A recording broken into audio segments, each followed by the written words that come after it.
A literatura de cordel é uma forma de poesia bem popular na região do Nordeste do Brasil. Teve origem em Portugal, com os poetas que cantavam os poemas. Eram os trovadores medievais. E eles espalhavam histórias para a população, que era, em grande parte, era analfabeta, né? Então, os poemas de cordel serviram também para haver uma comunicação. E os poemas, eles são expressos em folhetos e geralmente são pendurados em cordas, por isso que recebeu esse nome cordel.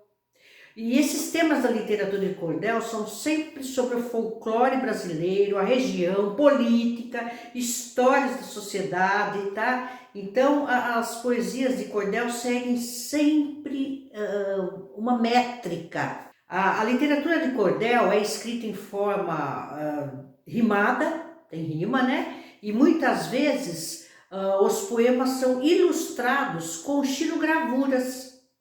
O que é xilogravura? Vamos ver aí, eu vou colocar na tela para vocês. Olha aí, imagens de xilogravura. A xilogravura é um processo muito parecido com o carimbo. Na xilogravura, a madeira é entalhada, olha, notem ali, ela é esculpida com a ajuda de um instrumento cortante. E vai formando uma figura ou forma matriz, e aí a gente imprime depois. Com um rolo de borracha embebido com tinta, vai passando nas partes elevadas do entalhe. Bacana, né? Vamos ver mais algumas imagens sobre literatura de cordel, folhetos, né? De cordel. Olha, eles ficam assim, todos pendurados para vender, interessante. Eu acho muito bacana. Vocês vão ver. É uma arte, viu? É uma arte. Eu vou mostrar para vocês agora um folheto de cordel que conta a história do Chapeuzinho Vermelho. O autor é o cordelista Evaristo Geraldo da Silva. Eu vou ler para vocês essa história. Os versos são todos rimados e todos com a mesma métrica.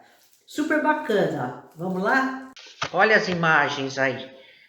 Tem imagem. E eu vou contar a história, toda rimadinha, todo com sílaba métrica, sempre a mesma sílaba métrica, então, e vai contar a história inteirinha que você já conhece. Tudo em forma de verso, de poema. Vamos lá?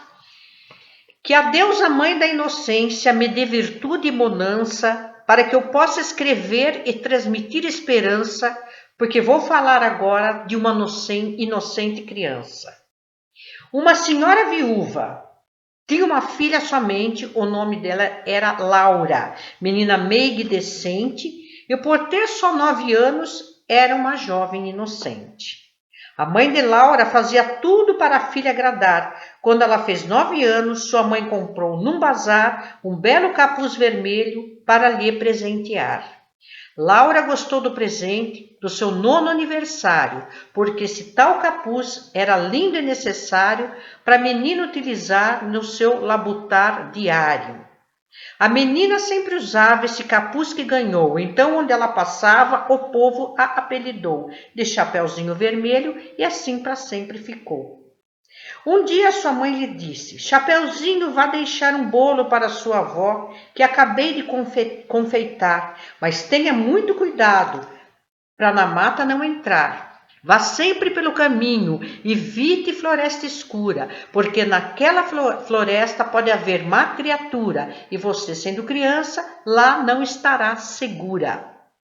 A menina pega o bolo e sai cantando feliz. A princípio ela fez tudo de acordo com a mãe quis, mas vendo uma borboleta fez algo que não condiz. Chapeuzinho corre atrás da borboleta azulada e se afasta do caminho da sua rota traçada. Com pouco tempo a menina estava na mata fechada.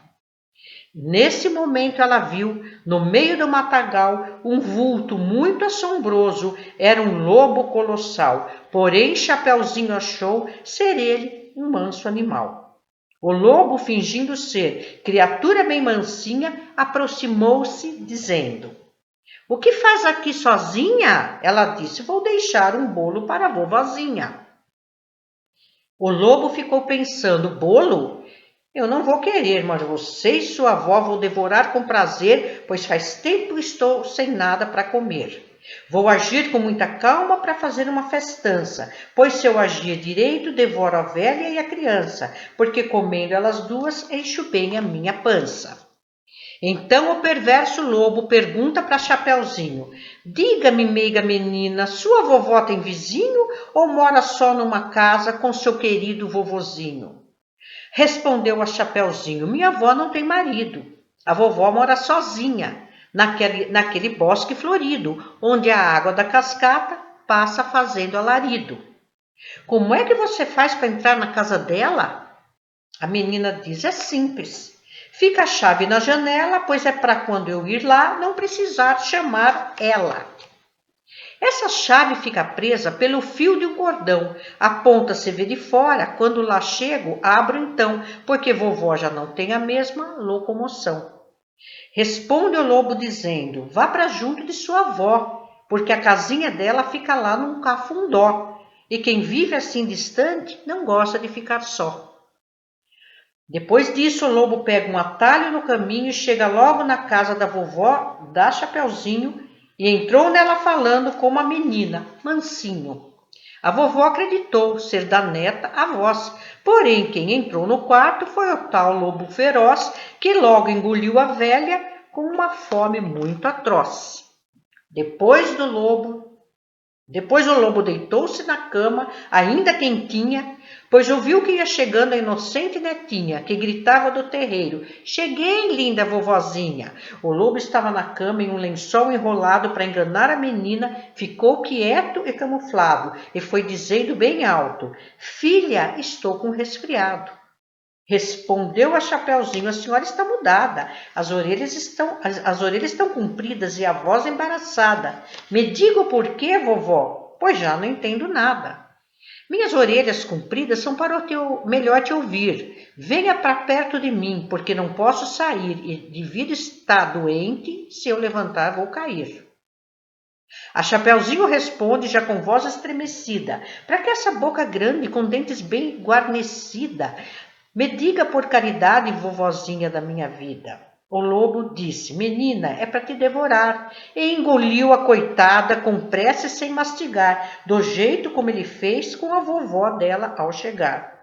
Mas o lobo não sabia que um caçador valente andava no seu encalço e chegou lá, felizmente, bem no exato momento que ele comeu a inocente.